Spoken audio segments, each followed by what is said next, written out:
నమస్కారం అన్న. వర్గ పోరు ఏదైతే బీజేపీలో మనము అనుకుంటున్నామో, అంటే వాళ్ళు జనరల్ గా ఏంటంటే అంటే గురువింద గింజ సామెత ఉంటది. అంటే ప్రపంచమంతా అట్లా ఉన్నాయి, గ్రూపులు ఉన్నాయి, అట్లా ఉన్నాయి, ఇట్లా ఉన్నాయి పార్టీలు అని చెప్తారు. కానీ వాళ్ళ దాంట్లో కూడా ఇంటర్నల్ గా చాలా గ్రూపులు ఉన్నాయి. మేము చాలా రోజుల నుంచి చూస్తున్నాం. అంటే మేము విద్యార్థి సంఘంలో నుంచి ఉన్నప్పటి నుంచే ఏబీవీపీ లాంటి సంఘంలో చూసాము. అదేవిధంగా భారతీయ జనతా పార్టీలో కూడా చూసిన సందర్భాలు ఉన్నాయి. అంటే ఏంటంటే చివరిగా వచ్చేటప్పటికంటే పార్టీ చెప్తారు కానీ ఇంటర్నల్ గా చాలా చాలా గొడవలు ఉంటాయి. అయితే ఇక్కడ మనం ఒక ప్రత్యేకమైన పరిస్థితిని, ప్రత్యేకమైన మనిషిని చూడాల్సిన అవసరం ఒకటి ఉంది. ఏంటంటే ఈటెల రాజేందర్ గారు. జనరల్ గా ఈటెల రాజేందర్ అన్న ఏంటంటే చాలా చాలా సౌమ్యుడు. అసలు పదాన్ని వాడేటప్పుడు కూడా చాలా జాగ్రత్తగా వాడే మనిషి. అంటే ఎదుటి వ్యక్తిని నొప్పించకుండా, నేను డైరెక్ట్ గా దాదాపు 2-3 సార్లు కలిసిన అన్నకు. ఎందుకంటే మేము ఇటు మా తెలంగాణ మూవ్మెంట్ లో కావచ్చు, అదేవిధంగా గవర్నమెంట్ ఫామ్ చేసిన తర్వాత కావచ్చు, తను మినిస్టర్ గా ఉన్నప్పుడు కావచ్చు, మేము విద్యార్థి సంఘంగా పీడిఎస్ విద్యార్థి సంఘంగా రిప్రజెంట్ చేయడానికి పోయినప్పుడు కానీ కావచ్చు, తెలంగాణ మూవ్మెంట్ లో కూడా కావచ్చు, చాలా చాలా సున్నిత మనస్కుడు, సౌమ్యుడు, అన్ని రకాలుగా అంటే ఎదుటి వ్యక్తిని హత్య చేయొద్దనే ఒక ఉద్దేశం ఉన్న మనిషిది మనకు చాలా చాలా స్పష్టంగా కనబడుతుంది. మీరు చూడండి, తన స్పీచ్లలో కూడా తెలంగాణ ఉద్యమంలో కూడా ఎక్కడ అగ్రెసివ్ గా మాట్లాడిన సందర్భం లేదు.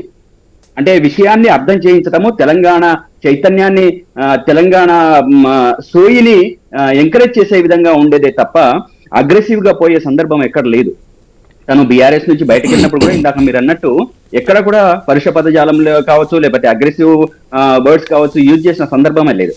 కానీ అటువంటి మనిషి ఈ రోజు అధ్యక్ష మార్పు తర్వాత భారతీయ జనతా పార్టీలో ఒక రకమైనటువంటి గందరగోళం కనిపిస్తోందా? కీలకమైనటువంటి నాయకులే, ఒక అధ్యక్ష పదవి రావాల్సినటువంటి వ్యక్తి, మాజీ అధ్యక్షుడు, ఇద్దరి మధ్యలో జరుగుతున్నటువంటి ఒక మాటల యుద్ధం స్పష్టంగా కనిపిస్తోంది. సో అధిష్టానం ఎట్లా చూడాలి దీన్ని? ఎట్లాంటి పరిస్థితులు ఉండబోతున్నాయి? ఈటెల రాజేందర్ కొత్త పునాది వేయబోతున్నారు అనుకోవచ్చా? ఎస్ ఇక్కడ మనం స్పష్టంగా చూడాల్సింది ఏంటంటే, మనం గతంలో కూడా ఒక డిబేట్ లో మనం మాట్లాడుకున్నాం. అంటే ఈటెల రాజేందర్ గారు ఎంత అంటే ఆ పార్టీకి ఎంత అసెట్ అనేది, అదే విధంగా తను వస్తే కూడా భారతీయ జనతా పార్టీకి కింద ఎటువంటి గ్రౌండ్ ఏర్పడుతుంది అనేది కూడా ఇంతకు ముందు డిబేట్లలో మాట్లాడుకున్న సందర్భాలు ఉన్నాయి. అంటే చాలా పాజిటివ్ మనిషి, అందరినీ దగ్గరికి తీసుకునే మనిషి అని చెప్పేసి మనం మాట్లాడుతున్నాం.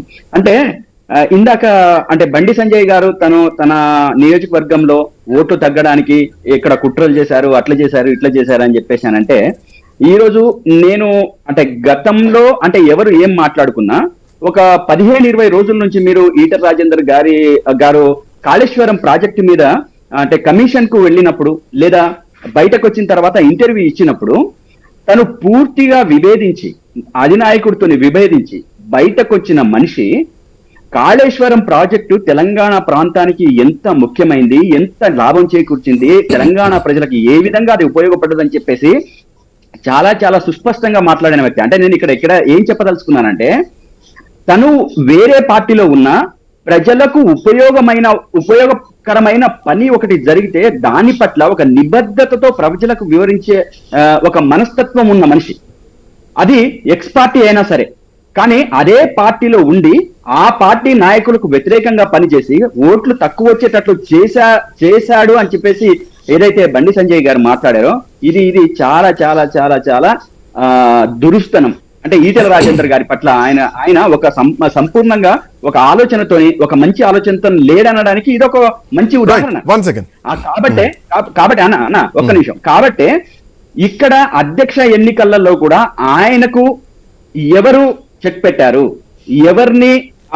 ఎవరు ఆయన కాళ్ళు బట్టి కిందికి లాగారు, లేదా అధినాయకుల దగ్గర కావచ్చు, అధిష్టానం దగ్గర కావచ్చు, అంటే ఇబ్బందులు కలిగించే పరిస్థితి ఏ విధంగా కలిగించారని చెప్పేసి అనడానికి ఈ ఉదాహరణ మనకు సరిపోతుంది. అది మనం ఈటెల రాజేందర్ గారు ఎక్కడా కూడా బరెస్ట్ కాని వ్యక్తి ఈ రోజు పెద్ద వ్యాఖ్యలతో బరెస్ట్ అవుతున్నారంటే అది ఎంత సప్రెస్ అయి ఉండొచ్చు, ఎంత ఫ్రస్ట్రేట్ అయి ఉండొచ్చు, ఎంత ఫ్రస్ట్రేషన్. అంటే కుక్కరు ఎప్పుడు పేలిపోతుంది, అది కింద బాగా మంట అయినప్పుడే, అది ప్రెషర్ ఎక్కువైనప్పుడు మాత్రమే అది పేలిపోవడానికి అవకాశం ఉంటుంది. అట్లనే ఈటెల రాజేందర్ అన్న కూడా చాలా చాలా ఓపిక పట్టి జరిగిన పరిణామాలన్నీ బేరీజ్ వేసుకున్న తర్వాత మాత్రమే ఈ రోజు అటువంటి మాటలు మాట్లాడుతున్నారని చెప్పేసి అనుకోవచ్చు. కార్తిక్ గారు అంటే ఈటెల రాజేందర్